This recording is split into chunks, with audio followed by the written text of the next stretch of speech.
Yo creo que después de esta espléndida introducción que hemos tenido esta mañana con la mesa redonda, creo que esta tarde tenemos uno de los platos fuertes del curso de verano, porque quiero decir que realmente es un privilegio tener con nosotros a Shlomo Ben-Ami, que ha sido político, diplomático e historiador israelí. Fue ministro de Asuntos Exteriores y fue también embajador de España, y lo fue entre los años 1987 y 1991. Y ha sido durante mucho tiempo profesor de Historia en la Universidad de Tel Aviv. Pero más que estos títulos, que no son secundarios, sino son de primer nivel, quiero poner de relieve que es una personalidad de peso en la historia reciente nuestra, española, europea y de Oriente Medio, y que es un gran conocedor de España. Y una persona que le vemos con mucha frecuencia en España. Le vemos porque viene a España, porque pronuncia conferencias, porque escribe en la prensa española. Y una de esas características es que no es fácil encontrar personas que escriban un artículo y que de ese artículo te aporten tantas ideas claras para entender los problemas a los que nos enfrentamos, como los artículos y las conferencias pronunciadas por Shlomo Ben-Ami. Y yo quería poner de relieve esta mañana de que tenemos un problema porque no hemos interpretado correctamente lo que estaba ocurriendo. Si no, no nos habríamos sorprendido de forma sistemática. Bueno, por eso yo creo que es muy importante tener con nosotros a una persona que nos da las claves para entender este mundo esencialmente complejo. Este mundo que nos enfrentamos a grandes retos. Y el título del tema del que nos va a hablar no puede ser más sugerente, porque estamos hablando de guerra, pero también estamos hablando de, y cómo afrontamos las guerras, cuáles son los procesos de paz que podemos responder. Yo realmente, si tuviera que hablar de ello, no sabría qué decir, porque yo no le veo salida ni solución de momento, a menos a corto plazo, a los dos conflictos en los que estamos inmersos, tanto en Ucrania como Oriente Medio. Y por tanto, yo creo que somos todo oídos, estamos deseando escuchar qué nos puede aportar, qué claves nos puede dar para después poder abrir un turno de preguntas. Shlomo, le cedo la palabra. ¿Esto ya funciona? Bueno, muchísimas gracias por tan generosa introducción. Yo pensaba realmente intentar centrar mi intervención menos en la cuestión que hoy del conflicto israelí-palestino, pero sí referirme a él en contextos comparativos con otros conflictos, con otros procesos de paz que hemos vivido en el pasado y que pueden ser hoy actuales, que pueden aparecer, sea el caso de Ucrania u otros casos. La guerra y la paz como vasos comunicantes, yo creo que ha sido un constante a través de la historia. Yo no conozco, y si los hay, serán muy pocos casos, en los que la diplomacia ha tenido éxito antes de la guerra. La diplomacia ha tenido éxito, en el caso de que lo haya tenido, siempre después de las guerras, no antes. Winston Churchill solía siempre decir: nada importante en esta civilización se ha conseguido sin una guerra antes. Es muy triste, pero el hecho es que raras veces la diplomacia ha tenido éxitos antes de una guerra. La guerra tiene eso de convencer por la vía más difícil, más penosa, convencer a los contrincantes de que ha llegado el límite de la capacidad de la fuerza, y por eso la lista de los Nobel de Paz está prácticamente llena de personas que han llegado al límite de lo que la fuerza puede conseguir para hacer un acuerdo de paz, ¿no? Estuvimos hablando antes del presidente de Egipto, Anwar Sadat, que después de tantas guerras entre Egipto y el Estado de Israel llega a la conclusión de que ya no se puede más, y la primer ministra israelí en aquel momento, Golda Meir, que se opuso al acuerdo de paz propuesto por el presidente Sadat antes de la guerra, aceptó exactamente lo que pedía Sadat, pero después de la guerra. Y están ahí los casos de la lista que se puede consultar de Nobeles de la Paz. Martí Ahtisaari en los Balcanes se merece el Premio Nobel de la Paz que ha recibido por la independencia de Kosovo, ¿no? Pero no lo hubiera conseguido si no fuera que los bombardeos de la OTAN habían humillado a las fuerzas de Milosevic, habían humillado a las fuerzas serbias. Sin eso no se podría haber conseguido. O sea que es una triste lección que hay que tener en cuenta, pero uno tiene también que reconocer que frecuentemente la sangre no es suficiente, sino que se lo pregunten a los chechenos, que se lo pregunten a los kurdos y que se lo pregunten a los palestinos. O sea, el hecho es que las guerras entre Israel y los estados árabes ha conseguido esa lógica, o ha justificado esa lógica de que la guerra, la lógica clausewitziana, de que la guerra consigue desencadenar un proceso de paz y que tiene un objetivo político. Eso se consiguió con Egipto, se consiguió con Jordania, se podría haber conseguido con Siria, pero no se consiguió con los palestinos. Con los palestinos se consiguió que la guerra pueda conducir a la apertura de negociaciones. Eso sí, en sí ya es un gran logro, pero no pudo llevar a un acuerdo de paz, porque normalmente, si uno se fija en casos parecidos, por ejemplo, en el caso de Colombia o en el caso de Irlanda del Norte, o en otros casos en procesos de paz en África, la decisión de salir de la guerra e ir a una negociación suele ocurrir cuando las partes están atrapadas en un punto muerto donde ya no se puede ir más. O sea que el sufrimiento de ambas partes es demasiado alto y la capacidad de hacer un breakthrough, de hacer llegar a un punto de inflexión militar ya no es posible. Eso puede llevar a sentarse a negociar. Lo hemos visto en Colombia, donde después de tantos años de lucha entre el gobierno colombiano y las FARC, se llegó a un punto muerto en que puedes matar a otro guerrillero, a otro líder guerrillero, pero no puedes eliminar a la guerrilla y tienes que pasar a un proceso de paz. Lo que está claro es que la buena voluntad en sí no consigue lo que esperas. Por ejemplo, el presidente palestino Abbas, que pensaba siempre que hay que abandonar las armas, hay que abandonar la violencia, él siempre ha sido contrario a todas las intifadas palestinas. Él pensaba que se puede, a través de la diplomacia, conseguir un Estado palestino. Y no lo consiguió. Fue jamás precisamente un brazo importante del nacionalismo palestino, que además no es tan gran amigo de la solución de dos estados, es jamás que ha conseguido, a través de su invasión del sur de Israel y de aquella masacre del 7 de octubre, él ha conseguido que la cuestión palestina, que estaba olvidada por la comunidad internacional, que estaba marginada por la comunidad internacional y además marginada por los propios actores árabes en la zona, de repente está en el centro.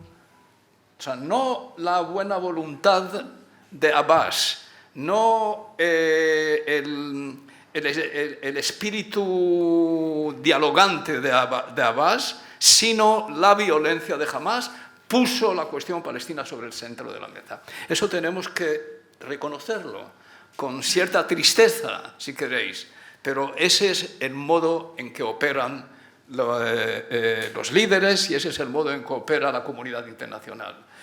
Se despierta solo cuando hay un conflicto.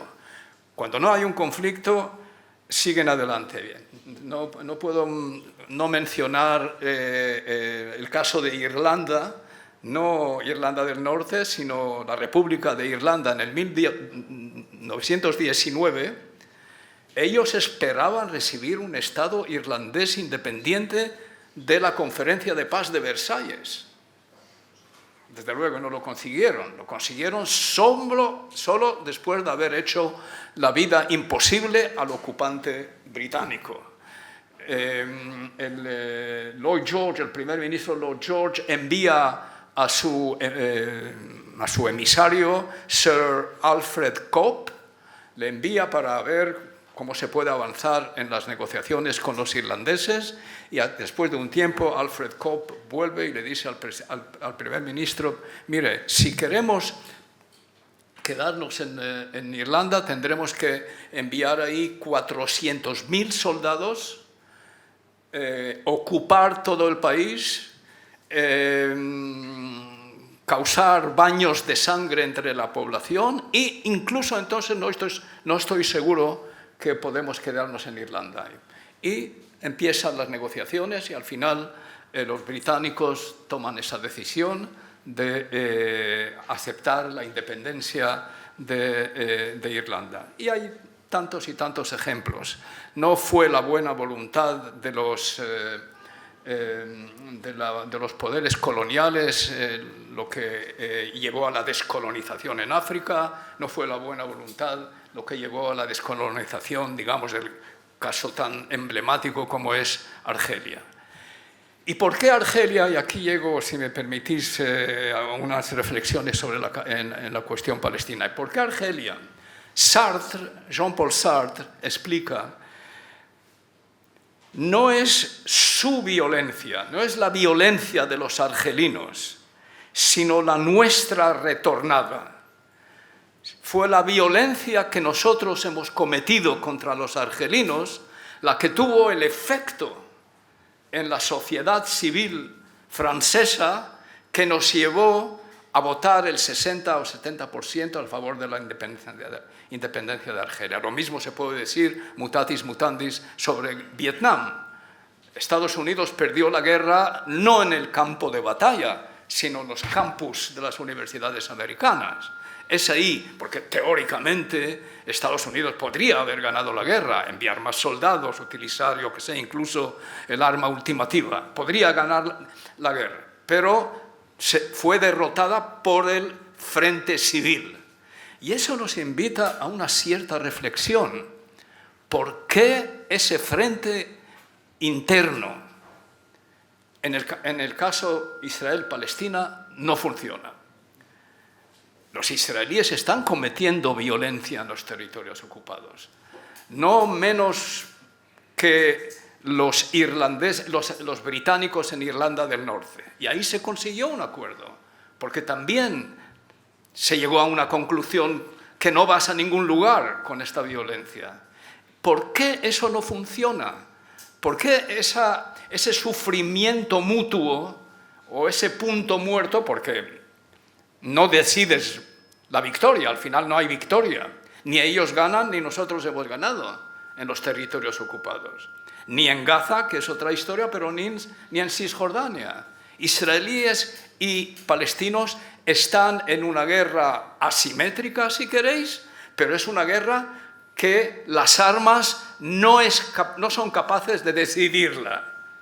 ¿Y por qué la sociedad supuestamente democrática israelí, como la sociedad democrática francesa, por qué la violencia de tu gente ahí no tiene ese efecto que tenía en Argelia, que decía Sartre, que decía que es nuestra violencia retornada? Eso nos tiene que ayudar a decir algo sobre la singularidad del conflicto israelí-palestino. No responde a la lógica que ha respondido, a la misma lógica que ha respondido con los estados árabes.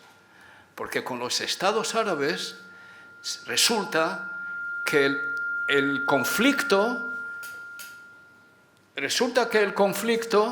es un conflicto de inmobiliaria, es un real estate business, es un conflicto en el que devuelves una tierra y recibes un acuerdo de paz. Es un acuerdo, es un negocio inmobiliario. En la cuestión palestina no es land for peace, no es una cuestión inmobiliaria, no es solamente la tierra por la paz, es tierra y adicionales y categorías adicionales, la mayoría de ellas categorías intangibles. Las categorías tangibles en un proceso de negociación son relativamente fáciles de resolver, relativamente. Siempre hay que invertir un esfuerzo. Pero las intangibles que tratan de certificados milenarios de pertenencia, que tratan de memoria histórica, que tratan de lugares sagrados, que tratan de la ética constituyente, por ejemplo, de la causa palestina, que es la cuestión de los refugiados, es la ética constituyente del nacionalismo palestino. Y esa choca frontalmente con la ética de los israelíes del retorno. Ambos hablan de retorno. Millones por ambas partes tienen que retornar. Eso resulta ser irreconciliable. Tampoco existe, ¿sabes? En el proceso de paz de Irlanda del Norte, por ejemplo, se hizo un esfuerzo de reconciliar el idioma, el lenguaje nacionalista. Los de la IRA no aceptaban el término Irlanda del Norte. Ellos hablaban de los 7 condados, como si fueran parte de la República Irlandesa. Y al final se sentaron a negociar incluso eso, para intentar de llegar a un lenguaje aceptable. El lenguaje en el conflicto israelí-palestino también choca. Estos hablan de un holocausto, los otros hablan de la Nakba, unos hablan del exilio, otros hablan del retorno. El monte del templo para los israelíes es el Haram al-Sharif para los palestinos. Jerusalén de los israelíes es Al-Quds de los palestinos. El conflicto tiene una montaña de categorías intangibles que la ha convertido en lo que estamos viendo hoy, en una guerra que no lleva a una solución. Pero ya volveré en otro contexto a la cuestión palestina. Veamos que guerras civiles suelen tener lógica algo distinta. Las guerras civiles normalmente no terminan en acuerdos. Normalmente guerras civiles terminan en la derrota de una de las partes. Eso lo hemos visto en las 2 guerras emblemáticas de la era moderna, la americana, la española, pero también lo hemos visto en Grecia, en Laos, la hemos visto en el caso de Sri Lanka últimamente, con los tamiles. Las guerras civiles tienen ese tipo de lógica que no se prestan a las mediaciones. Lo menciono porque la guerra entre los israelíes y los palestinos empezó como una guerra civil. En el 1947, después de la resolución 181 de la Asamblea General de la ONU, en la que se decide crear 2 estados en Palestina, el mandato británico todavía estaba desplegado, todavía estaba allí, y estalla una guerra, de hecho, entre 2 comunidades en un mismo espacio. Y es una guerra de exterminio. Es una guerra de exterminio, por lo menos, y guerras civiles suelen ser guerras de exterminio. Después se convierte, después de la invasión de los países árabes en el 1948, a principios del 1948, se convierte ya en una guerra distinta entre la totalidad de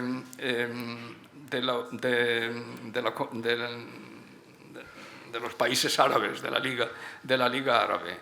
Así que volvemos cada vez que hay un ciclo de guerra, israelíes y palestinos vuelven siempre al punto muerto. La guerra no conduce a la paz, o porque ese estancamiento mutuo no es lo bastante insoportable, o lo que es más probable, las partes prefieren pagar el precio en sufrimiento antes que renunciar a sus narrativas, a sus guiones nacionales. Y yo creo que eso es lo que está ocurriendo. Tanto palestinos como israelíes están dispuestos a pagar el alto precio del conflicto para no tener que pagar el precio en sacrificar sus narrativas, sus intereses o la manera en que ellos definen sus intereses nacionales. El conflicto israelí-palestino es un conflicto híbrido, tiene distintas categorías. No es como en Colombia un trade-off, un negocio entre desmovilización y participación política, que eso es lo que era el conflicto en Colombia. Cuando gente critica al gobierno colombiano de que sigue la guerrilla, hay elementos de la guerrilla de las FARC que todavía andan por ahí, frentes que han vuelto a la selva, están los helenos, la ELN, que es una milicia incluso más radical que las FARC, y dicen, bueno, ¿por qué habéis conseguido con este proceso de paz si todavía hay violencia? Y la gente confunden entre un proceso de paz y las realidades estructurales de una sociedad. Un proceso de paz no es un mensaje mesiánico, no propone resolver los problemas estructurales de la sociedad colombiana. Un país de 1.200.000 kilómetros cuadrados en el que el Estado está ausente de gran parte del territorio y donde no hay Estado crece otra cosa. Si no hay carreteras y no hay Estado, ¿qué es Estado? Estaciones de policía, centros educativos, tribunales, inversiones del Estado. Donde no hay Estado es otra cosa. Por lo tanto, ¿qué queréis? Porque la crítica hacia el presidente Santos sería que, bueno, este señor recibió el premio Nobel para nada. No, él recibió el premio Nobel no para las carreteras, que no las hay. Él recibió el premio Nobel porque consiguió ese trade-off, ese negocio entre la guerrilla, entre la desmovilización, o lo que se llama DDR, desmovilización y desarme y reinserción, a cambio de participación política. Eso es todo. Ahora, adelante, crean Estado, extiendan el Estado a toda la geografía. Eso es otra historia. Decía el escritor israelí Amos Oz, que procesos de paz no son para hacer el amor, son para hacer la paz. Son cosas distintas. Estamos haciendo la paz en un conflicto. No estamos haciendo ahora la solución de todos los problemas. Siempre, después de un acuerdo de paz, se quedarán los problemas estructurales abiertos. O sea que, volvemos a Palestina, estamos hablando de un conflicto híbrido, pero no es el único conflicto híbrido que conocemos en estos días. Conflicto híbrido hay entre India y Pakistán, por ejemplo, que no se ha resuelto hasta hoy. El Marruecos-Sahara es un conflicto híbrido. Israel-Palestina, porque tiene distintos elementos: étnico, religioso, territorial, memoria. Y estos conflictos híbridos, incluso cuando llegan a una solución, suele ser una solución precaria. Y ese conflicto híbrido, si le preguntas al palestino si quiere una independencia, claro que él quiere una independencia, pero para el palestino, el país ocupante, en este caso Israel, es también una patria. O sea, Israel es patria y país ocupante. Y Palestina, para los israelíes, es también patria. Pueden los palestinos estar de acuerdo o no, es cuestión de la percepción que cada uno tiene de su propia historia.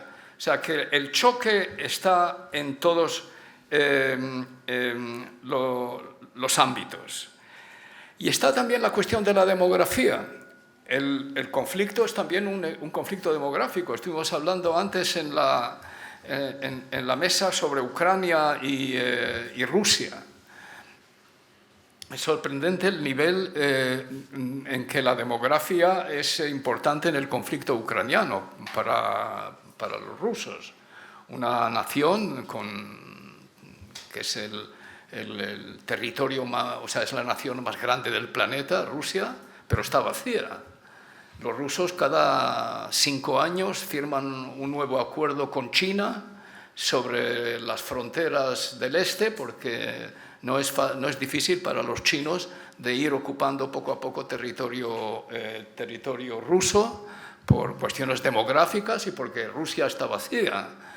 ¿Y dónde están las reservas demográficas de los rusos? 140 millones de habitantes, nada.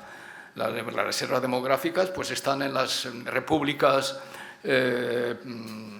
postsoviéticas, que ellos tienen ambiciones irredentistas hacia ellas. El conflicto israelí-palestino es un conflicto demográfico. Cuando Arafat solía hablar del arma secreta de la causa palestina, el vientre de la madre palestina, solía decir Arafat, utilizaba la expresión él mismo, el vientre de la madre palestina. Eso es lo que derrotará al final a los israelíes. Y los israelíes son muy conscientes. Y por lo tanto, no es fácil explicar, porque no hay una política activa de los gobiernos israelíes para incrementar la natalidad. No hay. Pero hay algo que es difícil de explicar, que en una sociedad, digamos, fundamentalmente occidental, entre comillas, si queréis, como es la sociedad laica israelí, no hablo de la parte religiosa, donde la natalidad está en el torno al 3,5, que eso no existe en ningún otro país occidental. Ya no hablo de la parte religiosa, pero en la parte laica está a 3,5. En un país donde la carga económica no es fácil, Israel es un país muy caro y la clase media laica pues no soporta las cosas fácilmente. Será parte de aquella guerra demográfica será un subconsciente que actúa para recompensar el hecho de que todavía el pueblo judío no ha llegado a la demografía que tenía en vísperas del Holocausto, no sé decir.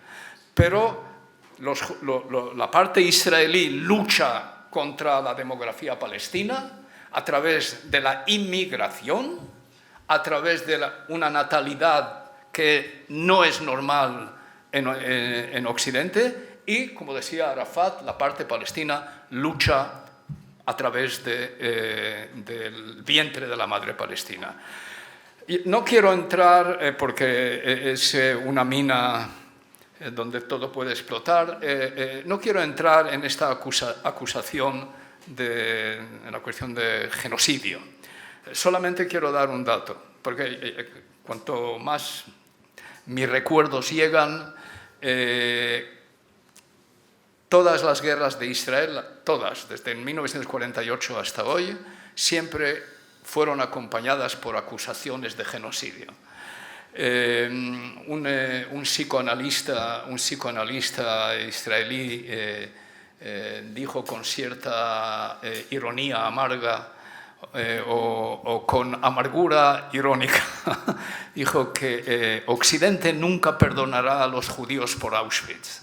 O sea que, de alguna manera, la acusación de genocidio se repite constantemente. Esto no es para, Dios me salve, para aplaudir el castigo cartaginense que Israel está ejerciendo en Gaza, de ninguna manera. Pero sí vale la pena darles algunos datos. En el 1948, el Estado de Israel tenía 11% de árabes, 11%. Hoy, 21%. El pueblo palestino en Israel, en Cisjordania, Gaza, era en torno a 1 millón o algo así, todo 1 millón y pico. Podéis consultar los datos en Google. Hoy son 13 millones. 9 meses más. Nada de esto, 13 millones incluyendo la diáspora, no los territorios. Eso no se dice para justificar ninguna violencia, pero sí para darles una idea de la retórica que acompaña a este conflicto, ¿no? La acompaña siempre, claro, sobre una base de lo que la gente ve. La gente ve una guerra particularmente cruel, con una gran pérdida de vidas humanas de no involucrados. Así que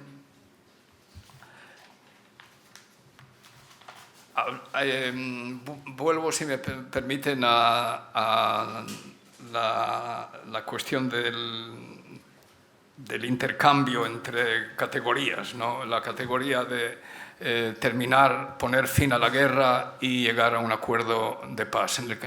En la cuestión de Irlanda del Norte, a pesar de que ahí sí también había un elemento étnico importante y religioso en Irlanda del Norte, eso es parecido a la cuestión palestina-israelí. Pues ¿por qué ellos lo resolvieron y aquí no se resuelve? ¿No? El elemento religioso, étnico, no puede explicarlo todo. Para transmitir el mensaje de que aquí no es posible porque hay un elemento religioso étnico. En el caso de Irlanda del Norte, donde sí hay un elemento étnico, se facilitó la solución, entre otras razones, porque la República de Irlanda dio el apoyo.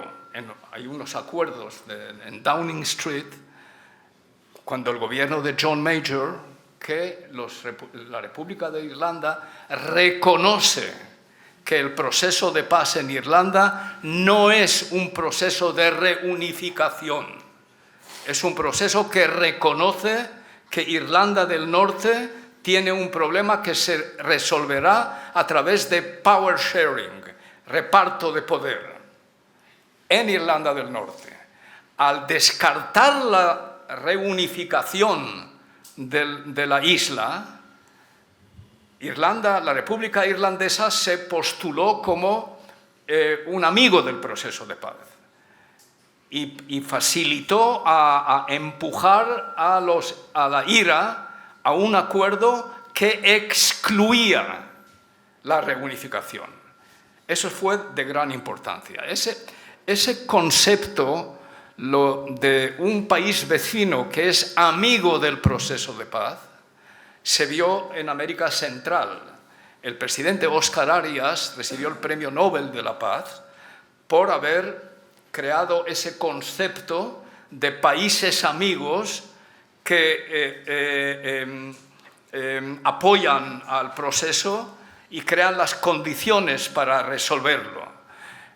El mismo, sin llamarlo de la misma manera, lo intentó Santos en Colombia. Si no hubiera sido por Chávez y por Correa, Chávez en Venezuela y Correa en Ecuador, es posible que el proceso de paz no hubiera empezado.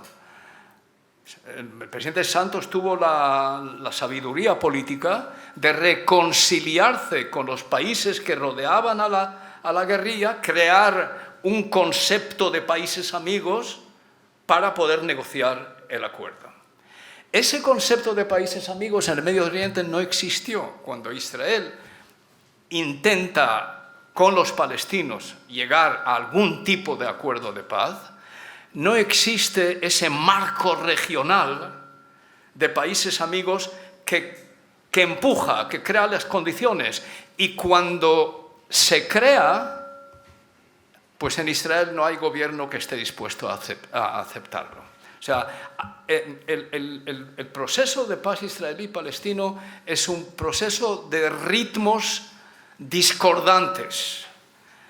Cuando hay un gobierno israelí dispuesto a llegar a la solución de dos estados, no encuentra los países amigos en el entorno y no encuentra el interlocutor palestino que esté dispuesto a llegar a tal acuerdo.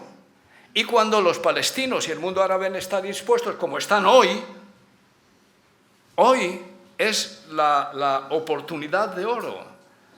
Todos los miembros de los acuerdos de Abraham, Bahrein, Marruecos, Emiratos, e incluso Arabia Saudita, que no es todavía miembro, están dispuestos a arropar, a crear ese concepto de Estados amigos. Que si hubiera existido en los tiempos en que nosotros estábamos en el poder negociando, en Camp David, en Taba, en todas las etapas de la negociación, es posible que a lo mejor podríamos haber conseguido el acuerdo. Pero ahora aparecen estos Estados amigos cuando en Israel hay un gobierno absolutamente indiferente a cualquier idea de proceso de negociación. De hecho, Israel está estancada en Gaza precisamente porque no tiene un gobierno que esté dispuesto a plantear un objetivo, un horizonte político. Esa es la tragedia de este conflicto, que si no lo rematas en el momento donde en lo que Rabin llamaba ventana de oportunidades. Cuando hay una ventana de oportunidades y no lo consigues, entonces no esperes que esa ventana de oportunidades se quedará abierta para siempre. Porque el Medio Oriente, estamos hablando de llegar a un acuerdo final entre israelíes y palestinos en una zona, en una región que está en una situación interina. El Medio Oriente entero todavía no está en una solución definitiva de sus grandes problemas. Y por lo tanto, si no lo consigues, y ese fue siempre el fallo histórico de Yasser Arafat.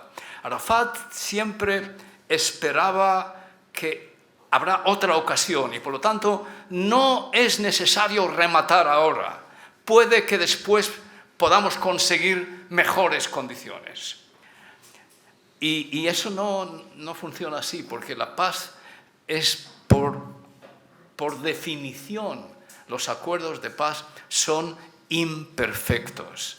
Son imperfectos y tienen que ser imperfectos, porque si son perfectos para ti, igual el otro los verá como imperfectos. Tienen que ser mutuamente insatisfactorios o, en cierta medida, mutuamente insatisfactorios. Juan Manuel Santos perdió el plebiscito porque el pueblo colombiano pensó que era insatisfactorio, pero tampoco la guerrilla se sentía demasiado satisfecha. Por lo tanto, ese elemento puede ocurrir en cierto momento. Y si pierdes la ocasión, algún gobierno en la zona ya desaparecerá, aparecerá una primavera árabe, cualquier cosa, y que puede descarrilar el proceso. Y también existe otro tema que en el Medio Oriente es muy visible. Estas son negociaciones entre élites, son procesos entre élites, no entre pueblos. La mayoría abrumadora de los pueblos árabes son contrarios a Israel. No aplauden los acuerdos que los Emiratos o que Egipto. Con Egipto hay una paz y no hay ni un egipcio que viaja a Israel y ningún israelí que viaja a Egipto. No, es una paz fría. O sea, como una guerra fría, pues hay también una paz fría. O sea que estamos en un espacio en el que los gobiernos han agotado sus bases de legitimidad, su almacén de legitimidad. No tienen realmente legitimidad popular. Y por lo tanto, lo lógico desde el punto de vista de los israelíes sería, primero, llegar a un acuerdo de paz lo más rápidamente posible con estas élites, porque si estas élites caen, va a ser más difícil incluso conseguir el acuerdo de paz. Y después de tener el acuerdo de paz con las élites, entrar en un proceso lento de conquistar el amor de las masas o el apoyo de las masas árabes. O sea, y eso nunca llega el tiempo, no tienes el gobierno adecuado ni aquí o ahí, etc. Hoy tenemos un primer ministro en Israel, yo siempre digo, el estadista ideal es aquel que tiene una visión y forma una coalición de gobierno para ejecutar su visión. En Israel hay hoy un primer ministro que hace al revés. Él define la visión según el gobierno que es capaz de formar. O sea, si es capaz de formar un gobierno de izquierdas, a lo mejor hace algo de proceso de paz. Si es capaz de formar un gobierno de derechas, pues hace una política opuesta, que es donde está en este momento. Hoy es la ocasión de oro que tenemos para cambiar el signo de las cosas. Cambiar el signo de las cosas, o sea, parar esta guerra, llegar a un acuerdo con Arabia Saudita y empezar negociaciones para un Estado palestino, cosa que yo tengo mis dudas que podremos conseguirlo, pero por lo menos empezar la andadura. Y eso es en esencia lo que es la visión del presidente Biden. Otro elemento importante en todos los procesos de paz es el papel de la sociedad civil. El papel de la sociedad civil ha sido muy importante en Irlanda del Norte. De hecho, ya en los años 70 del siglo pasado se dieron 2 premios Nobel a 2 mujeres en Irlanda del Norte que habían sido capaces de movilizar a la opinión pública. En Colombia, durante el proceso de paz, las asociaciones de víctimas estuvieron muy involucradas en el proceso de paz, con reuniones y propuestas de paz que llegaron a La Habana, y una de las cosas más interesantes de estas asociaciones de víctimas es su mayor indulgencia hacia los victimarios. Era impresionante, o sea, la sociedad colombiana era más estricta con la guerrilla que las víctimas mismas, ¿no? Y se entendió muy bien, ellos entendieron muy bien el mensaje del presidente, que el proceso de paz tendrá que ser más respetuoso con las víctimas del futuro que con las víctimas del pasado. A las víctimas del pasado se les hará justicia condicionada, una justicia parcial. De eso trata lo que se llama hoy justicia transicional, como la justicia transicional en procesos de paz. Una justicia transicional es un negocio político, no legal, es un compromiso político. Si tú quieres llegar a una justicia en el que consigues total, o sea, una justicia total, pues no habrá paz. Lo entendió mejor que nadie Nelson Mandela, con las comisiones de la verdad y la reconciliación que se crearon en África del Sur, donde ninguno fue castigado, ninguno de aquellos que cometieron los crímenes del apartheid, pero se prometió un futuro de reconciliación. Otra cosa es si eso es lo que ocurrió. Hoy Sudáfrica es un país que tiene muchísimos problemas, incluso de segregación. Los que se han beneficiado más que nada del fin del apartheid son los blancos, no los negros, pero de todos modos eso ya es el postconflicto. Se facilitó el fin del apartheid con la política del perdón a cambio de la confesión. Eso se hizo también en el caso de Colombia. Eso no significa necesariamente que la memoria muere. Al final reaparece años más tarde y las sociedades siempre siguen debatiendo este tipo de conflictos. Pero por lo menos el acuerdo de paz se puede conseguir sobre esa base de justicia condicionada, no total. Volviendo a la cuestión palestina, eso también es tema de debate entre israelíes y palestinos. El modelo ideal de justicia transicional son los juicios de Nuremberg, ¿no? Pero eso puede ocurrir solo cuando has derrotado totalmente al otro. Si le has derrotado y se ha rendido, pues sí, puedes ejercer justicia total, como en Nuremberg. Pero si no le has derrotado y quieres salir del punto muerto del conflicto, no tienes más remedio que hacer una justicia condicional, una justicia relativa. Eso es lo que israelíes y palestinos, de hecho, hablan cuando se refieren a la cuestión de refugiados. ¿Okay? Los refugiados, los palestinos, hay en torno... A lo mejor tengo que explicar un poco la cuestión de refugiados.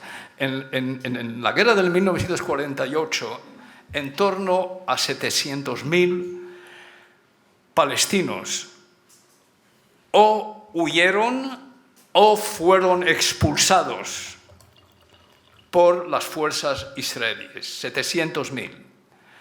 Esos 700.000 están dispersos, una gran parte en Gaza, otra en Cisjordania, otros en Jordania, en Siria. Esos son los mayores receptores. En el Líbano hay en torno a 300.000. Ahora, claro, ¿cómo se explica que son 300.000 solo en el Líbano cuando en total eran 700.000?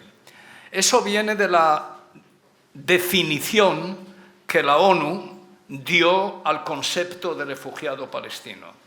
La ONU define a un refugiado palestino como un individuo que vivió en Palestina al menos 2 años. Esa es una definición, porque durante el mandato británico hubo cierta prosperidad en Palestina y ha habido no poco inmigración de países colindantes hacia Palestina.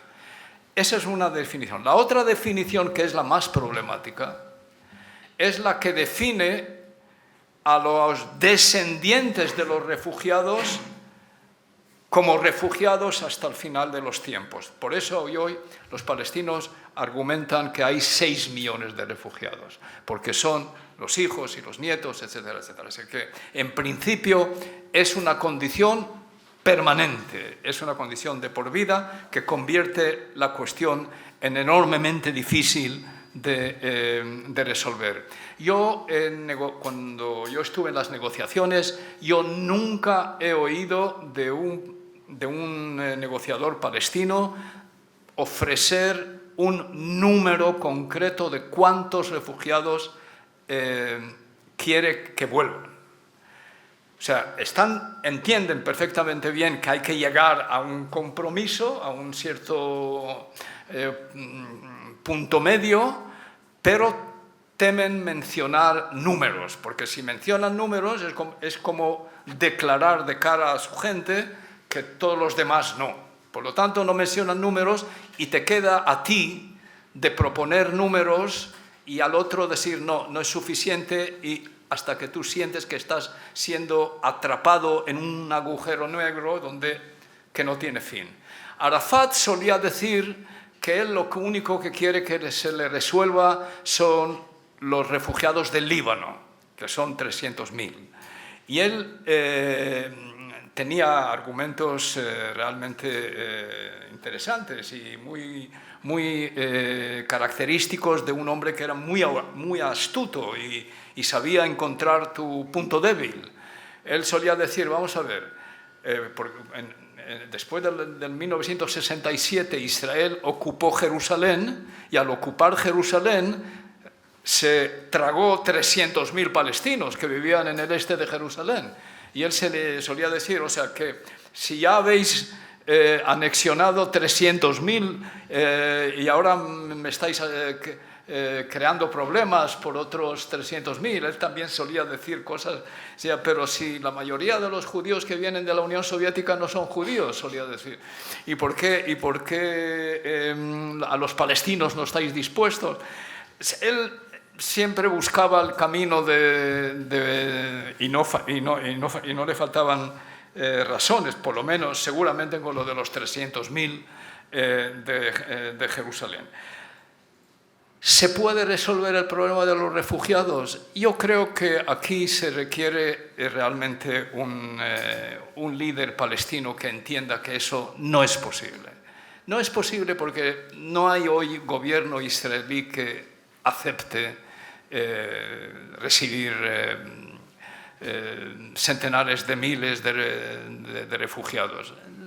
No hay parangón a que una nación busque la autodeterminación y al mismo tiempo reuniendo sus diásporas en otro país, por ilegítimo que le parezca ese país, ¿no? Así que ese es también uno de los escollos que siguen siendo difíciles de resolver. Abbas hizo una declaración de que él viene de Safed, que es un pueblo en el norte de Israel. Y yo, dice él en una declaración, renuncio a mi derecho al retorno. Y la gente aplaudieron, etc. Y le preguntaron después, ¿y eso significa que usted renuncia en nombre de todo el pueblo palestino? Y dice, no, yo renuncio en mi nombre, sobre mi casa, no lo demás es para cada uno a decidir. Y ese tipo de declaraciones meten a los israelíes en un nerviosismo porque nunca oyes realmente una posición clara que tiene ahí un elemento de que puedas decir, bueno, esta es una propuesta y con ella voy, ¿no? Siempre es muy ambiguo. Permítame otra perspectiva. Yo creo que en un seminario que yo di en la Universidad de Columbia, en Nueva York, era inmediatamente después del acuerdo de paz en Colombia, y una estudiante me preguntó sobre cómo es que este presidente Santos ha hecho este acuerdo de paz, cosa de la que no habló en la campaña electoral. No había mencionado que él iba a hacer la paz. Por lo tanto, es una traición. Ha traicionado el voto del pueblo. Él no planteó la necesidad de hacer el acuerdo de paz. Y yo la propuse a la estudiante preparar un trabajo sobre apología de la traición política, ¿no? Que la traición, ese tipo de traiciones, es fundamental para hacer un acuerdo de paz. Todos aquellos que hicieron acuerdos de paz, al final traicionaron, entre comillas, lo que se supone que habían prometido al público. Sadat hizo una paz con los israelíes, que era como cambiar en 180 grados sus posturas anteriores. De Gaulle hizo una paz en Argelia, devolviendo... De hecho, le pusieron como presidente para quedarse con Argelia. Y lo primero que hizo es entender que eso es imposible y devolvió a Argelia. Nixon, el viaje a China no era muy popular entre los republicanos. Yo estuve con Rabin, el primer ministro asesinado, en el año 1993. En las elecciones del 1992, Rabin hizo una declaración que abandonar los altos del Golán, que es la frontera, digamos, estratégica con Siria, eso incluso en un acuerdo de paz, aquel presidente que esté dispuesto a abandonar los altos del Golán, incluso en caso de una paz, estará out of his mind, está loco. No, eso no es de recibo, incluso con un acuerdo de paz. Y lo primero que hizo cuando ganó las elecciones fue empezar a negociar para la devolución de los altos del Golán. Yo tuve con él un viaje en helicóptero a los altos del Golán, y él, allí enfrente de colonos que vivían allí, aquellos que eran su parroquia electoral, digamos de la izquierda sionista, etc., y les dijo claramente, miren, ahora estamos negociando y si hay acuerdo, esto se va a desmantelar. O sea, ese tipo de traiciones es lo que hacen al gran líder. No, imagínense hoy si queremos cambiar el signo de la realidad entre israelíes y palestinos y aparece un candidato a primer ministro que hace campaña con las siguientes propuestas. Si me elegís primer ministro, yo devuelvo los territorios, yo vuelvo a las fronteras del 67, yo aceptaré 300.000 refugiados y habrá 2 estados. Vótenme. Yo creo que no le vota ni su familia. Y por lo tanto, tendrá que mentir, no tiene más remedio que mentir. En fin, traicionar al electorado. El que más mintió de todos es Sharon. Sharon era la persona que había puesto todos los asentamientos. Él los hizo. Él empezó, él sembró los territorios ocupados de asentamientos. Y en un momento, cuando fue elegido primer ministro, desmanteló los asentamientos de Gaza, empezó a desmantelar asentamientos. Miren, tengamos el problema con las izquierdas liberales, y eso es también el problema en Estados Unidos y en Israel seguro. Los liberales tienen la tendencia de buscar un líder que refleja sus valores, lo cual es importante, pero necesitas también pensar en si ese líder es capaz de llevarte al poder, porque a veces priman la necesidad de que sea alguien con el que me identifico, no necesariamente alguien que es capaz de llevarme al poder, para poder ejecutar mi visión. En Israel eso ocurre constantemente. La derecha no tiene ese tipo de pensamiento, lo ve de otra manera. Y eligieron a Sharon porque sabían que este hombre es un hombre duro.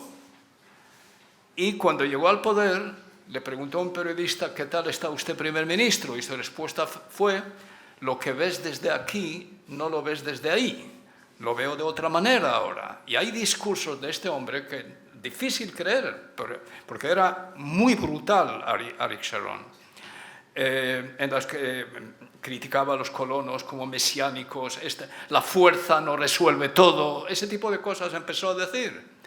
O sea que esa traición es fundamental en situaciones enormemente conflictivas.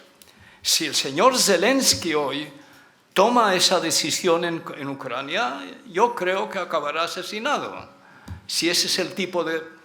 Pero, ¿cómo sales de esta trampa en la que está metida Ucrania?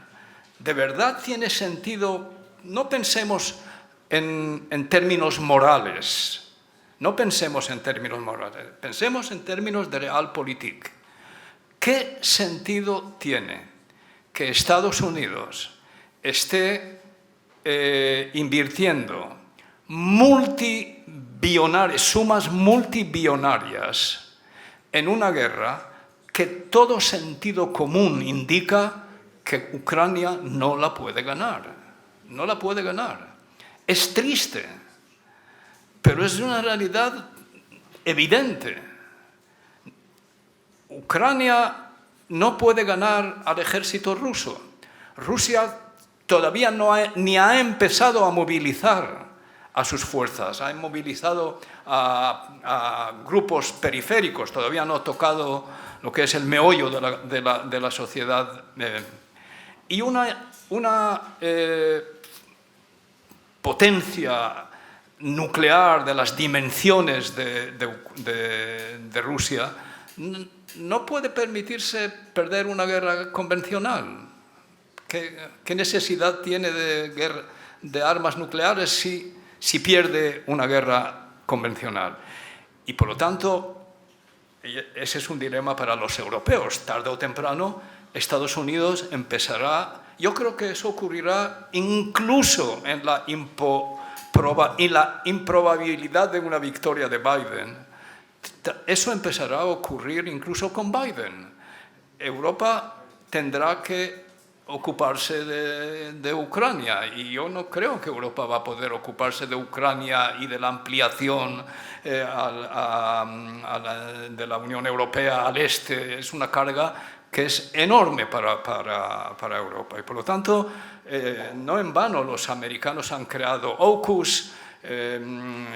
La OTAN seguirá siendo importante, pero tienen también ese enfoque asiático que concierne menos a la OTAN, y por lo tanto ese dilema de la necesidad de traicionar puede que ocurra también en Ucrania. Un artículo en este sentido escribió una hija de Khrushchev, Nina Khrushcheva, que conoce bien a Rusia, Nina Khrushcheva es profesora en una universidad en Nueva York y escribió un artículo últimamente en esta línea, de que ella no cree que Rusia puede claudicar y que, por lo tanto, Estados Unidos está perdiendo aquí o creando ilusiones que no son prácticas entre los ucranianos.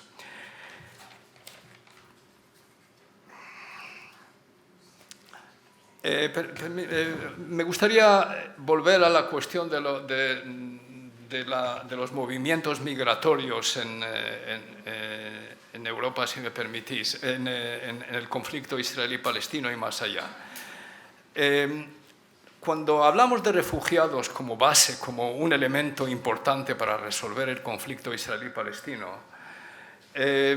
se plantean los israelíes la cuestión: ¿por qué tanta insistencia? ¿Por qué ha habido una campaña contra UNRWA, contra la agencia de la ONU para los refugiados palestinos? Hay en torno a, no sé, 100 millones de refugiados en el mundo, algo así. Los 6 millones de refugiados palestinos tienen su propia agencia, UNRWA. No es la oficina de refugiados de la ONU, sino solamente UNRWA, que se ocupa de la cuestión palestina.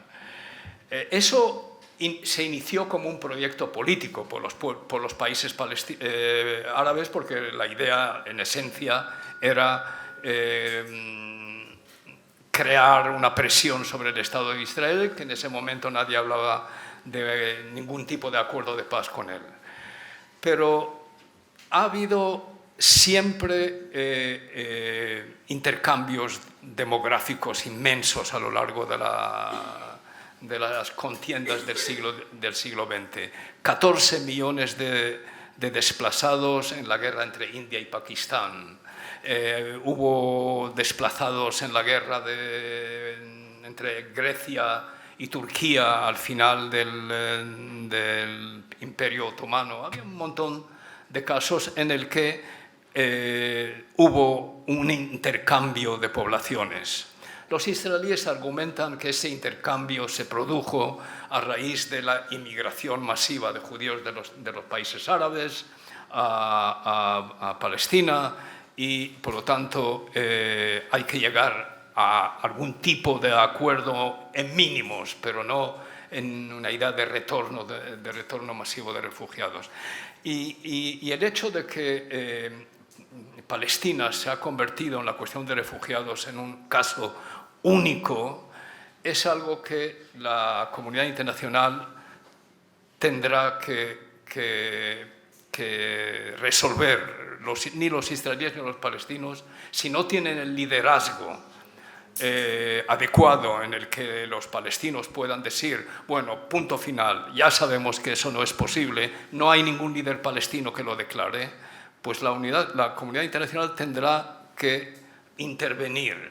Claro, no solamente en la cuestión de los refugiados, nadie va a aceptar que intervengan solo en la cuestión de refugiados, sino en la resolución del conflicto, pero con una clara posición de que ese es un tema que tiene que salir de la mesa de negociaciones. No es posible, porque hablar de retorno y al mismo tiempo de reconocimiento mutuo no tiene sentido. Si tú no reconoces un Estado y dices que al mismo tiempo quieres invadirle con un retorno de refugiados, es que no le reconoces.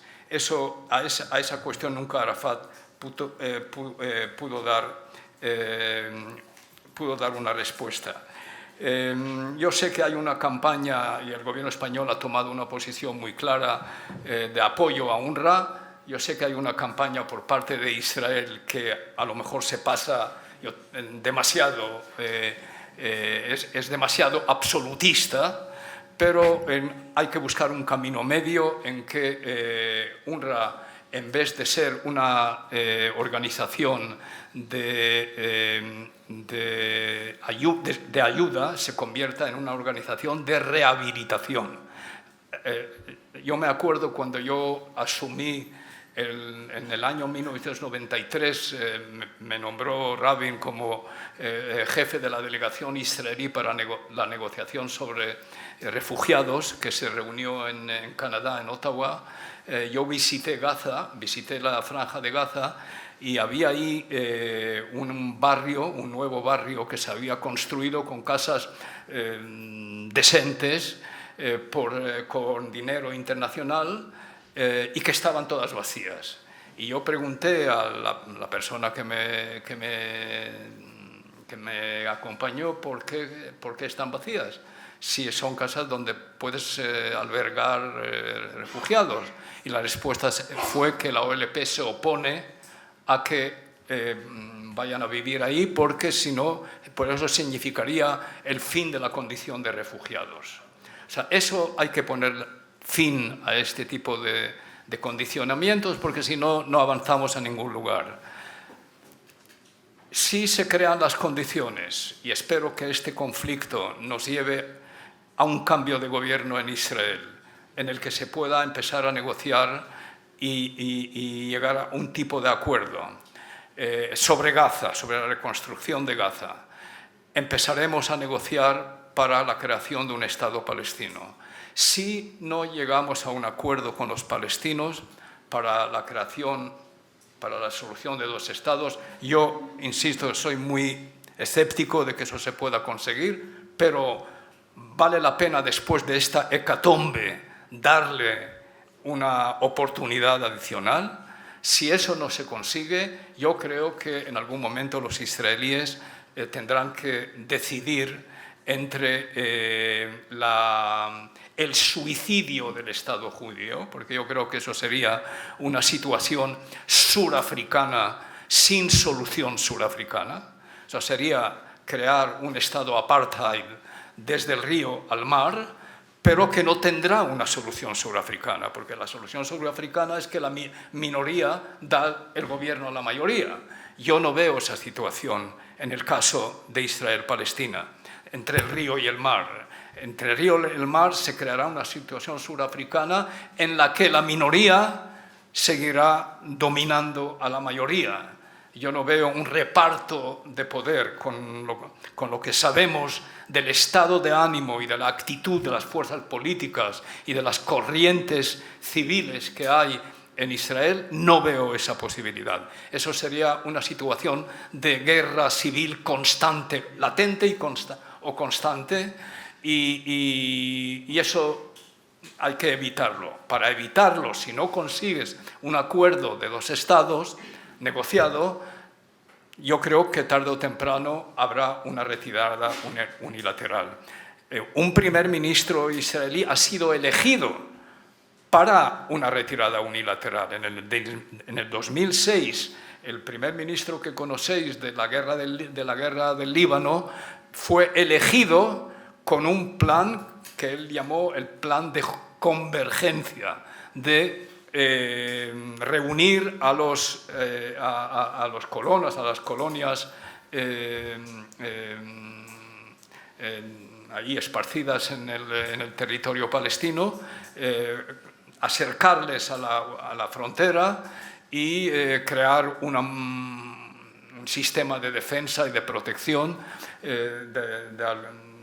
para facilitar la creación de una frontera de seguridad unilateralmente y dejar abierto la posibilidad de algún acuerdo en el futuro. Yo me temo que eso podría ser lo que ocurrirá en caso de que no se consiga la solución de dos estados.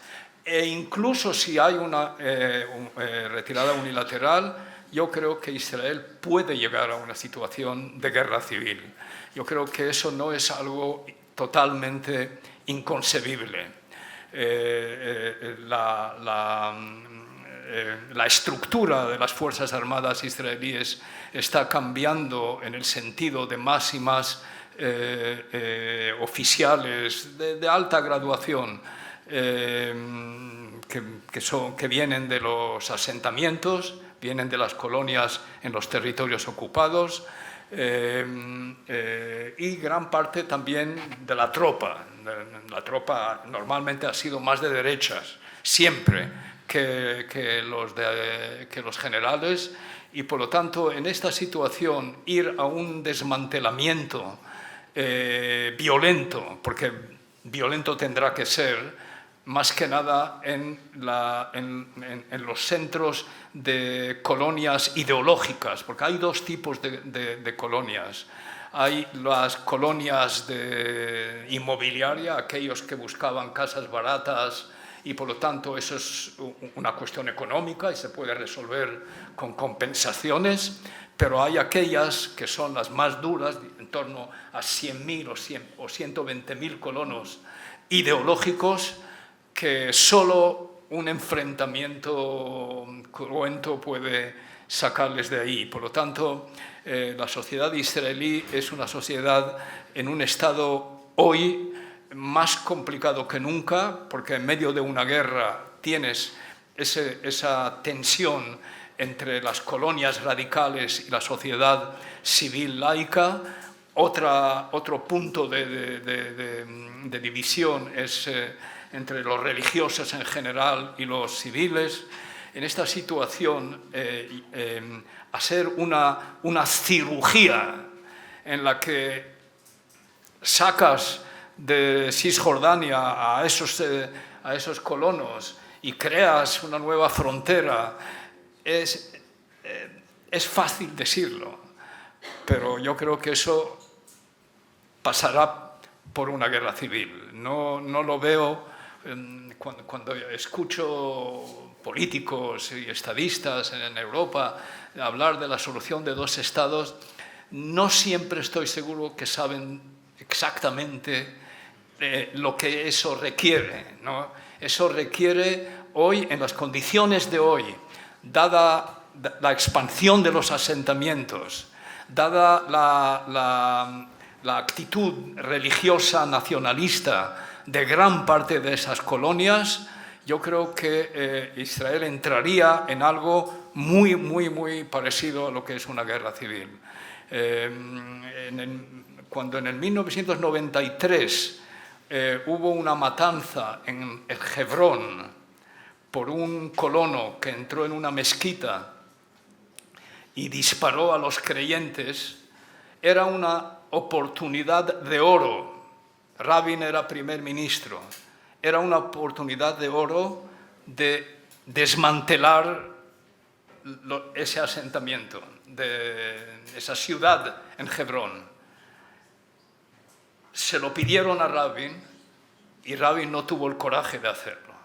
No tuvo el coraje de hacerlo porque temía en el 1993 una guerra civil. Imagínense hoy, que ya se han multiplicado por 10.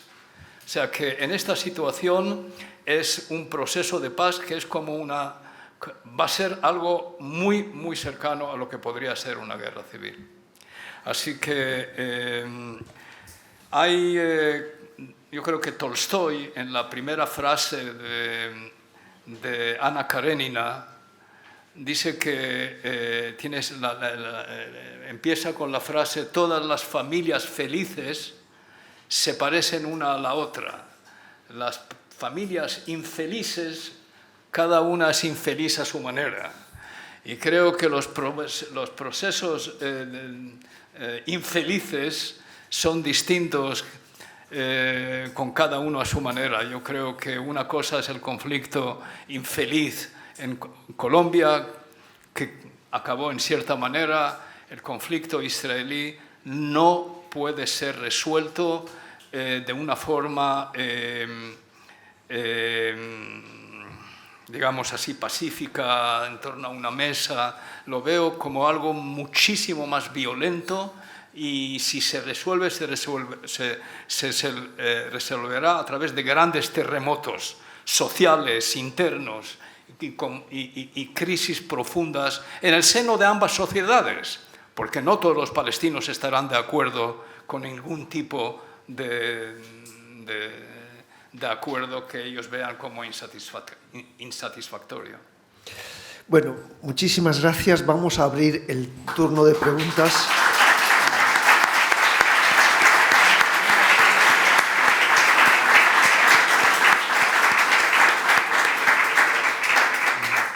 pero voy a pedir que sean preguntas cortas y no réplicas, sino solo preguntas y cortas. A ver, teníamos una pregunta. Sí, adelante. Buenas tardes.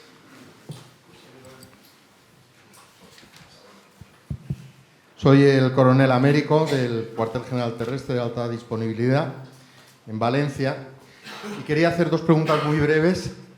Una primera respecto a la invasión de Rusia sobre Ucrania. El mundo occidental lo condenó inmediatamente, pero sin embargo el Estado de Israel se demoró en esa condena, unas 2 o 3 semanas. La pregunta es, ¿qué es lo que lastraba a Israel para condenarlo? Y luego la segunda pregunta, ya directamente con respecto al tema de Gaza. Los acuerdos de Oslo del 93 planteaban una situación idílica. Sin embargo, eso no funcionó. Nos hemos desembocado en el 7 de octubre del 23. La juventud, tanto israelita como palestina, se han radicalizado desde entonces. La solución, ¿cuál es? Ahora mismo la educación tiene un carácter estratégico, pero nosotros tenemos un dicho que es: dos no se pelean si uno no quiere, pero yo creo que aquí es que dos no tienen la paz si uno no quiere. Los puntos fundacionales de Hamás no reconocen a Israel, no reconocen esa posibilidad, no reconocen la posibilidad de un alto el fuego fuera, no reconocen la posibilidad de una paz. Alto el fuego unilateral, sí. Entonces, ¿cuál es la solución? Cisjordania, muchos más apoyos tiene Hamás ahora que incluso a propia franja de Gaza.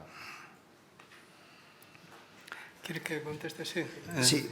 Ucrania, la razón fue que el despliegue de los iraníes en Siria, de los iraníes directamente o milicias pro-iraníes en Siria,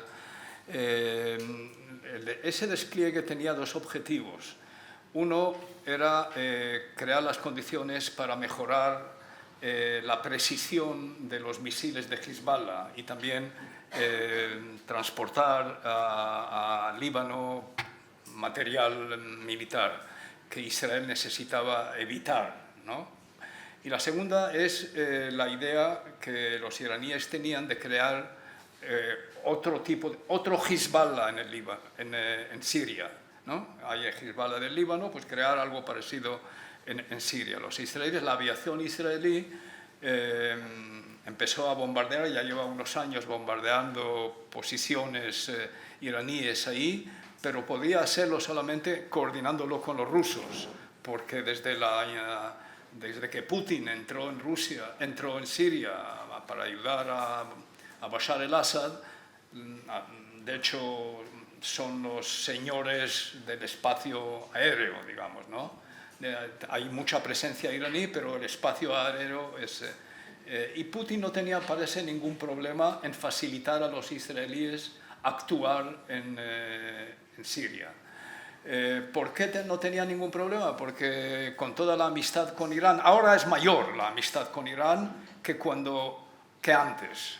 La alianza Irán-Rusia hoy es algo mucho más íntimo, gracias a la ayuda vital que los iraníes le están dando a Putin con los drones y con otras cosas en Ucrania. Así que Israel necesitaba ese beneplácito, ese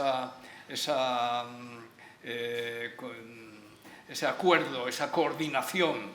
Y de hecho, cada vez que salía un ataque israelí a puestos iraníes en Siria, se anunciaba a los rusos.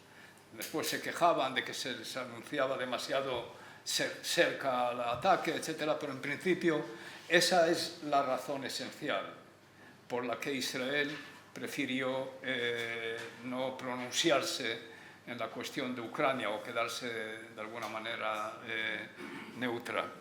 En lo que se refiere a los palestinos, mire, la nueva generación, los jóvenes, según todos los sondeos, los jóvenes palestinos no quieren la solución de dos estados, quieren la solución de un estado.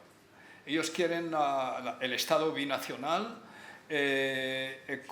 con la intención es intención benigna. La intención es que, a pesar del enemigo israelí que ha causado tanto daño, hay una cierta admiración por lo que los israelíes han conseguido. Y ellos ven un Estado como una invitación a participar en lo que es el sistema abierto, las nuevas tecnologías, entrar en fin, salir de la ocupación y entrar en una sociedad de oportunidades que no existen en este momento. Yo no creo que... Hay elementos que sí, no entre los jóvenes necesariamente, que hablan del Estado binacional como la mejor fórmula para eliminar el Estado judío.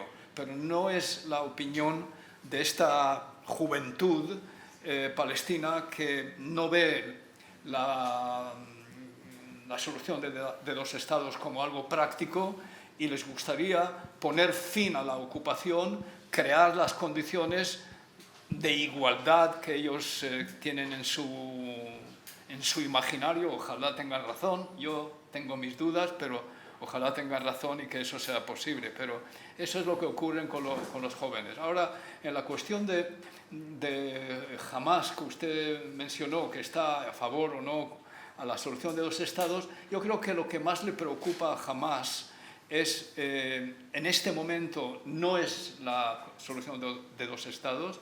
Lo que más le preocupa, primero, es quedarse como fuerza gobernante en Gaza. Eso es lo más importante.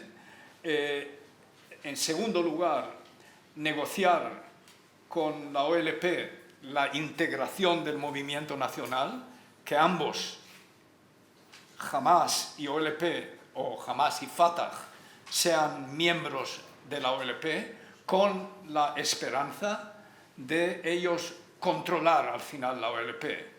Y no olvidemos, Hamás es hoy el movimiento dinámico, el elemento más dinámico, más potente del movimiento nacional palestino. La autoridad palestina, la OLP, no es legítima de cara a su propia gente. Se ve como incompetente, como corrupta, etc. Y aquí tienes a Hamás, que ha luchado, que ha mantenido al enemigo israelí, que ha derrotado a los ejércitos árabes en 6 días y ha mantenido el ejército más potente del Medio Oriente en una guerra de 9 meses que todavía no ha culminado. Eso le ha dado una posición en el seno de la sociedad palestina que da legitimidad a su aspiración de controlar la OLP.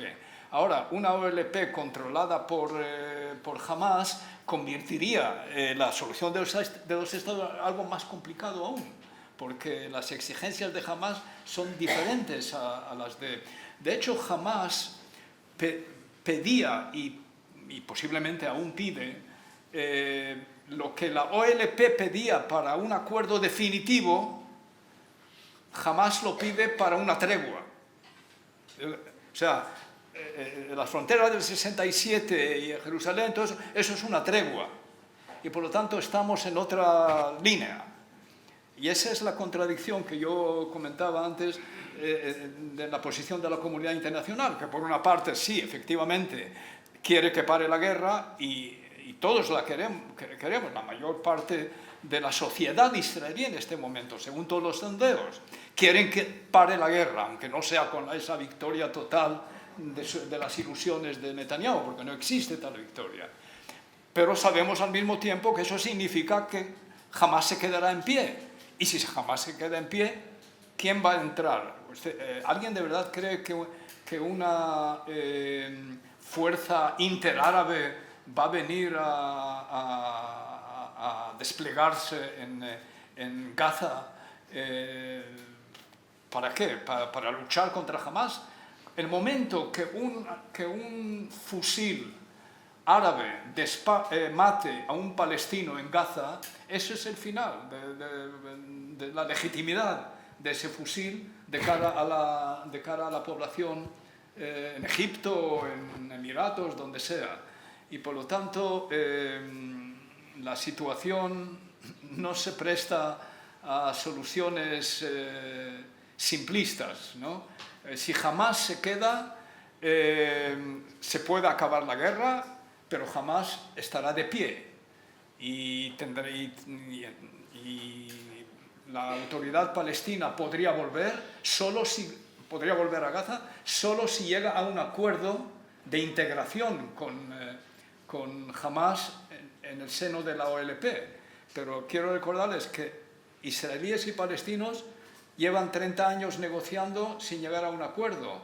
Pues mire usted, palestinos están negociando entre sí desde el 2006 para crear entre Hamas y OLP un acuerdo, y no lo han conseguido. O sea, hasta ahora no se ha conseguido ese acuerdo. Para aquellos que piensan que israelíes y palestinos pueden llegar a un acuerdo, entre palestinos en sí no han llegado todavía. Alberto, teníamos una pregunta aquí.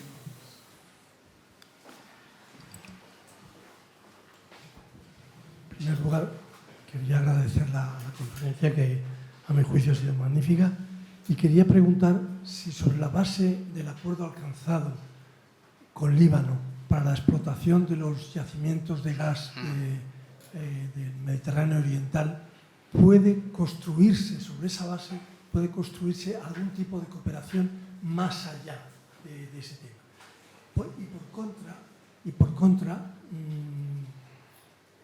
creo muy difícil que Israel pueda de alguna manera desprenderse de los Altos del Golán, puesto que una parte importantísima de la supervivencia israelí, sobre todo en la materia, es controlar los Altos del Golán, el río Jordán, el Tiberíades, el acueducto nacional, es decir, cómo llevar agua al Negev si no controlas los Altos del Golán. Bueno, el acuerdo de gas se consiguió con el gobierno anterior al gobierno de Netanyahu. Se firmó un acuerdo entre el Líbano con mediación norteamericana y yo creo que es un acuerdo que es bueno para ambas partes. Creo que todavía no han encontrado ahí, en la parte libanesa no han dado con yacimientos, pero es posible que en algún momento puedan dar. Y a mí me parece muy bien. Ahora Hezbollah en su momento le dio el visto bueno, pero no es la fórmula suficiente desde el punto de vista de los libaneses. Los libaneses argumentan, y no solo Hamas, no solo Hezbollah, argumentan que hay 7 o 14 puntos en la frontera que hay que corregir. Yo estaba en el gobierno cuando nosotros nos retiramos del Líbano, del sur del Líbano, y lo habíamos hecho de la mano de los observadores de la ONU. Yo me acuerdo que un enviado nuestro pues estaba con los mapas en la mano, etc. Y están también las llamadas, estos de Shaba, la zona de Shaba. Para daros un ejemplo de las curiosidades de esta parte del mundo, los libaneses dicen que Shaba pertenece al Líbano. Los israelíes dicen que eso pertenece a Siria, que es parte de los Altos del Golán. Y si pertenece a Siria, pues te pertenece a ti, porque tú has ocupado Siria. Argumentos talmúdicos casi, ¿no? Pero de todos modos, Shaba y distintos puntos en la frontera, yo creo que se puede resolver si hay buena voluntad, ¿no? Hochstein, el enviado de Biden, Amos Hochstein, está constantemente viajando al Líbano en un intento de resolver estos problemas, pero ahora la exigencia de los israelíes es que la resolución 1701, que es la resolución que se acordó en el 2007 para que Hezbollah se despliegue al norte del río Litani, eso yo creo que es factible, yo creo que eso es posible en una negociación, pero para eso hay que poner fin a la guerra de Gaza. El argumento de los de Hezbollah es que si paráis la guerra en Gaza, nosotros lo paramos inmediatamente, porque ellos han entrado en la guerra como solidaridad con Hamas, ¿no? Pues paren ahí y aquí paramos. Así está la cosa. Sí, tenemos una pregunta a la derecha. Muchas gracias por su pregunta.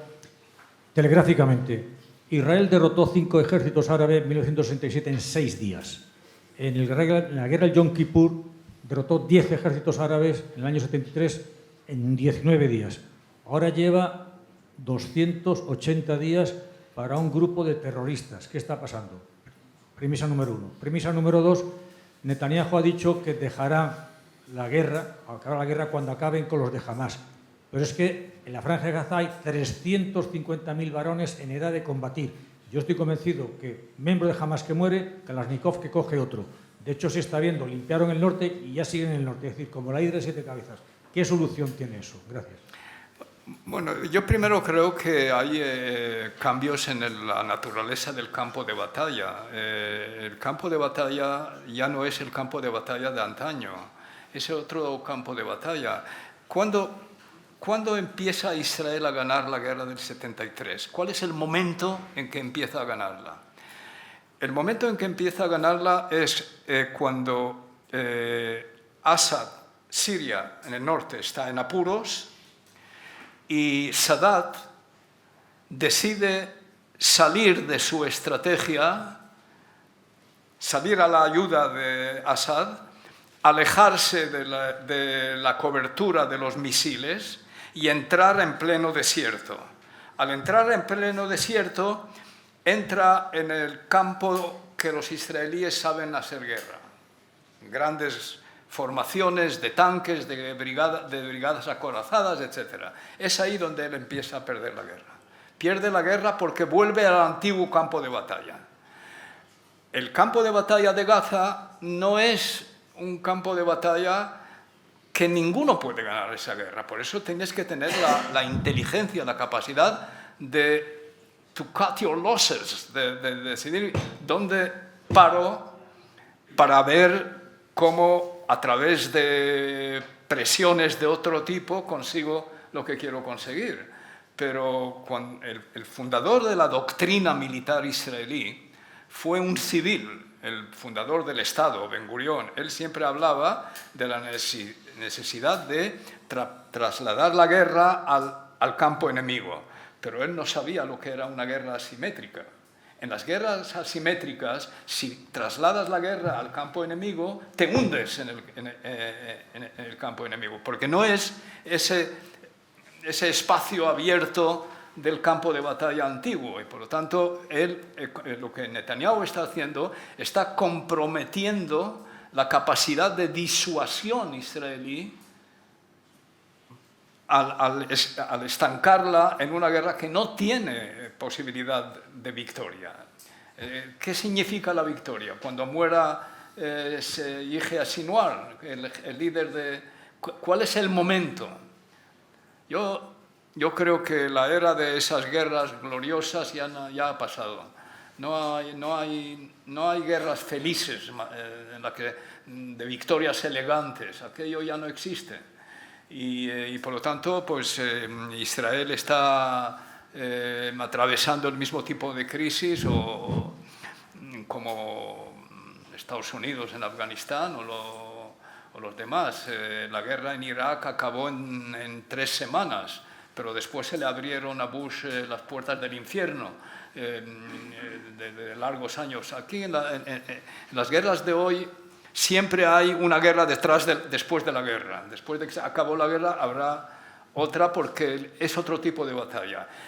Además, la guerra asimétrica no es solo por la naturaleza del campo de batalla, es también por la actitud de la otra parte, ¿no? Una cosa es luchar contra un gobierno que tiene consideraciones de estabilidad regional, por ejemplo, en los Altos del Golán. Desde el 1974 hasta hoy, los sirios no han disparado ni un tiro. a pesar de que es tierra ocupada. ¿Por qué? Porque es un gobierno, porque tiene consideraciones de disuasión, porque tiene consideraciones de estabilidad doméstica y regional, etc. Jamás no tiene esas consideraciones. La asimetría no está solamente en el tipo de armamentos, no está solamente en la cuestión de qué es lo que ocurre en el campo de batalla, está también en la actitud. Un gobierno como el gobierno actual en Israel, por ejemplo, pues tiene consideraciones de sondeos de opinión pública, de las elecciones que se acercan, tiene que rendir cuentas por radical que sea, y ahí pues no tiene que rendir ninguna cuenta. Cuando le preguntaron a uno de los líderes de Hamas, ¿por qué estáis ahí en los túneles, los líderes, y vuestros civiles están ahí expuestos a la crueldad de los israelíes? Su respuesta fue, lo de arriba no es nuestro problema, es un problema de la comunidad internacional. Así no responde un gobierno, así responde un gobierno en ese tipo de guerras asimétricas, ¿no? Y por lo tanto hay que saber poner fin a la guerra, aunque sea sin conseguir ese objetivo ilusorio de una victoria total. Coronel, 30 segundos. A ver, una pregunta, sí. ¿Qué tal? Buenas tardes, Sebastián Chumbe, becario del Instituto Español de Estudios Estratégicos y divulgador de geopolítica. Y mi pregunta va relacionada a una percepción que he ido teniendo con respecto a la pérdida de apoyo político que viene teniendo Israel desde que comenzó la guerra en Gaza. O sea, hemos visto que ya tiene una denuncia por genocidio por parte de Sudáfrica, varios países que han roto relaciones diplomáticas, como por ejemplo Colombia, Bolivia, protestas estudiantiles en Estados Unidos que se vienen esparciendo hacia otros países. Entonces, quiero saber, así como bien usted dijo, de que Vietnam, o mejor dicho, Estados Unidos perdió la guerra en Vietnam por un tema en el campus universitario y no en el campo de batalla, si es que Israel podría tener un destino similar a mediano plazo. Sí, aunque digamos el fenómeno no es totalmente nuevo de que una guerra con los palestinos tiene esa resonancia global, ¿no? No es nada nuevo. Nosotros lo hemos vivido cuando yo estaba en el gobierno, después del fracaso de la cumbre de paz y caímos en la intifada, e inmediatamente la opinión pública se volcó en contra de Israel. Es una cuestión que invita realmente a una respuesta mucho más larga de la que podría dar en este momento. Sin lugar a duda, la cuestión palestina toca fibras muy sensibles en la comunidad internacional, eso hay que reconocer. Israel hoy es el último país blanco ocupando un país, una nación del tercer mundo, ¿no? Estoy simplificando, también los términos no me gustan nada, pero eso es lo que así se ve, ¿no? Que esta es la última colonia, esta es la última nación colonial y por lo tanto toca esa fibra.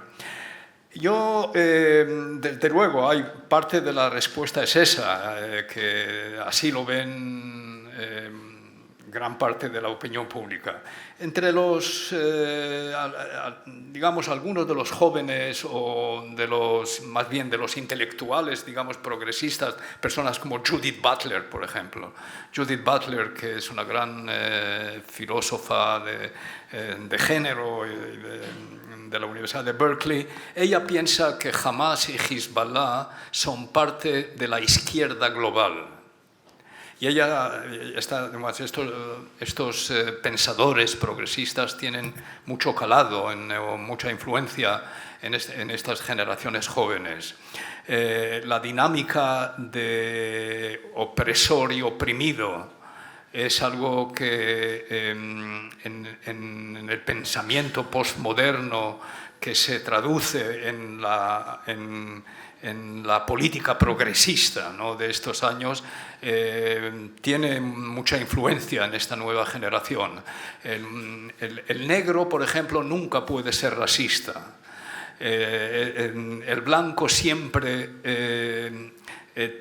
va con una carga de culpa que nunca podrá satisfacer, ¿no?, nunca podrá terminar de pagar.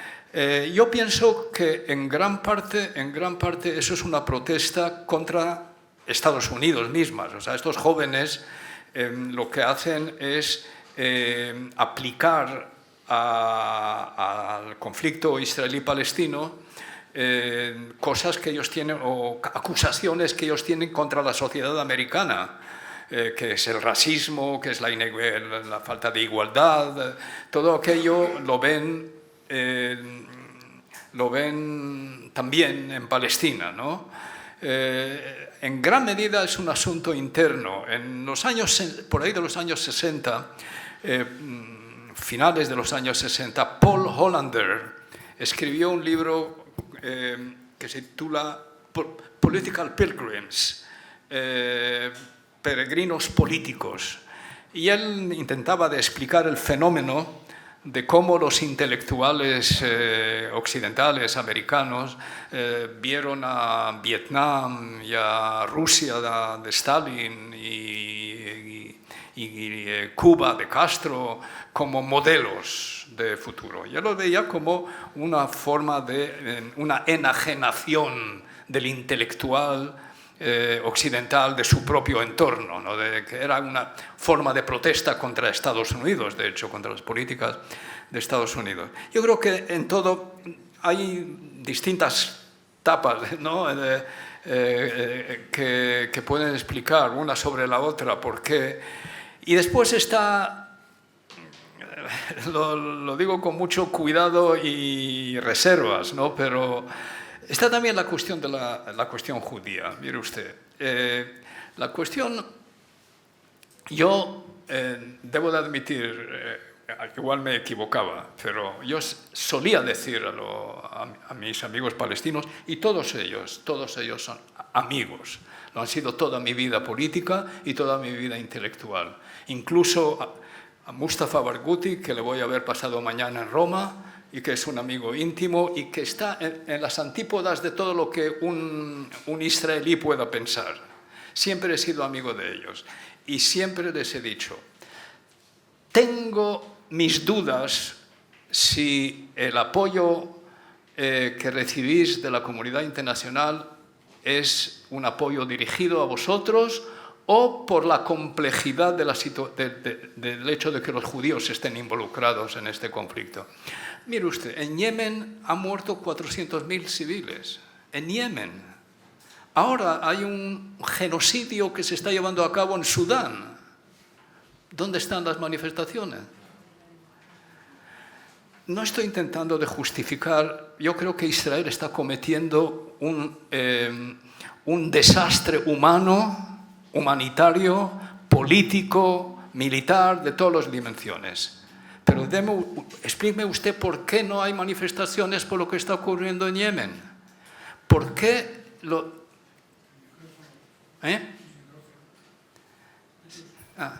sí. ¿Por qué los yemenitas quedan víctimas anónimas? Algo tiene que ver con eso del hombre blanco, estoy absolutamente de acuerdo, de que hay ese elemento de que Israel es el último poder colonial, digamos. Pero incluso cuando hablamos, otro amigo palestino mío es Rashid Khalidi, que profesor, estuvo conmigo en Oxford 3 años y ahora es el profesor de estudios de Medio Oriente en la Universidad de Columbia. Escribió un libro sobre una guerra colonial de 100 años sobre Israel-Palestina. Pero mire usted, también tiene la geografía aquí condiciona ciertas cosas. Si Estados Unidos se va de Afganistán y declara, bueno, he llegado al final, aquí no puedo ganar esta guerra, me voy. no ocurre nada en Estados Unidos. Ahí está Afganistán y se va. Digamos ahora, Netanyahu acepta lo que estamos diciendo aquí, para la guerra y vete. Pero es un territorio territorialmente contiguo, no es ultramar. No está por ahí, o sea, y ya hemos visto que jamás es capaz de entrar con 3.000 efectivos y hacer lo que hizo, ¿no? Por lo tanto, la realidad colonial, imagínate, Saramago tiene un libro sobre cómo Portugal se separa de la península ibérica. O sea, imagínate, por ejemplo, que Argelia tiene una frontera común con Francia. El proceso de Evian que de Gaulle negoció podría haber sido distinto. Por ejemplo, sus exigencias en lo que tiene que ver con desmilitarización, en lo que tiene que ver con seguridad, todo aquello sería distinto. Por lo tanto, es tan compleja y tan única la situación que hay que reconocer que las categorías normales que utilizamos para medir este conflicto pues realmente no responden a la realidad. Un autor tunecino, judío tunecino, que se definía a sí mismo como judío árabe, Albert Memmi, que era un gran escritor que recibió el premio Goncourt, tiene 2 libros sobre el colonialismo. Uno se titula El colonialista y el colonizado, y el otro El descolonizador y el descolonizado. En el primer libro él escribe como discípulo de Fanon. Fanon es el ideólogo de la descolonización y el que empezó a hablar de los términos de opresor y oprimido. En el primer libro él es alumno de Fanon. En el segundo es un lamento por qué es lo que ocurrió en los países descolonizados. En los descolonizados lo que ocurrió son guerras civiles, son masacres de tribus, inestabilidad, etc. El futuro de la paz entre Israel y Palestina depende en gran medida de qué tipo de Estado va a surgir en Palestina. Y los palestinos tendrán la obligación de convencer de que eso no va a ser un Estado parecido a Yemen, a Libia, a Líbano, a Siria. Porque si es así, todo lo que hemos hablado no tiene sentido. ¿Qué más da? ¿En qué frontera? Si es la del 67 o con un cambio u otro. Si lo que ahí va a haber es un gobierno Hamás inestable, pensando como los radicales israelíes en cuestiones divinas, etc., y no gobernar y no crear condiciones de estabilidad, pues la estabilidad de tu vecino es fundamental para tu seguridad. Y nadie tiene seguridad de que efectivamente un Estado palestino va a ser diferente a lo que hemos visto en la geografía árabe. Por eso yo creo, si pensamos realmente en una solución política, pero de verdad, eso requiere algo parecido a lo que los europeos hicieron en los Balcanes, o sea, o los británicos en el Medio Oriente. Hay que crear un mandato internacional en Palestina, que eso tardaría 5 años, 6 años, el tiempo necesario para crear instituciones. No hay instituciones. Cuando en el 1948 los israelíes declaran la independencia, un Estado ya existía. Había un Estado en Israel antes de la declaración de independencia. ¿Por qué es un Estado? Un Estado son fuerzas armadas, solo unas, no milicias, existía, sistema de sanidad existía, elecciones había, parlamento había, gobierno había, sindicatos había, todo eso estaba hecho.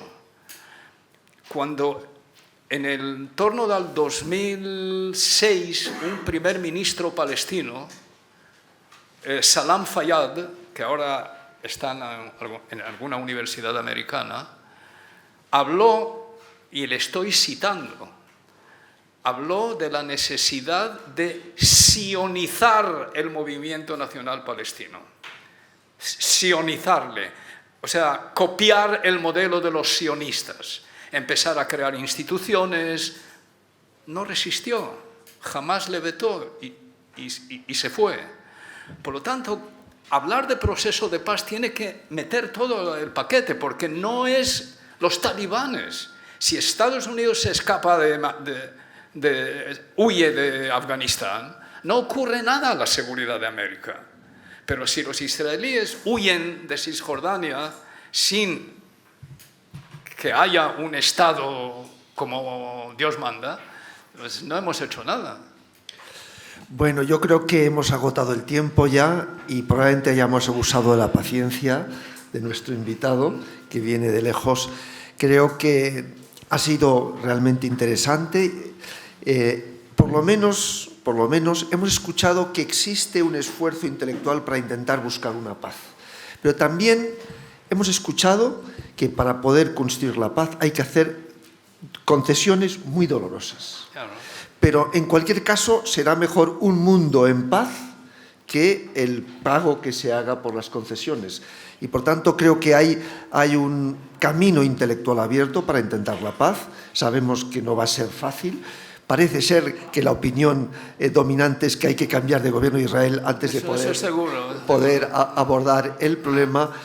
Y desde luego, en cualquier caso, lo que sí que sabemos todos es que esa paz es importante para Israel, pero también es importante para nosotros y es importante para que acabe un martirio que está sufriendo el pueblo palestino. Por tanto, yo pido un aplauso para esta ponencia tan interesante.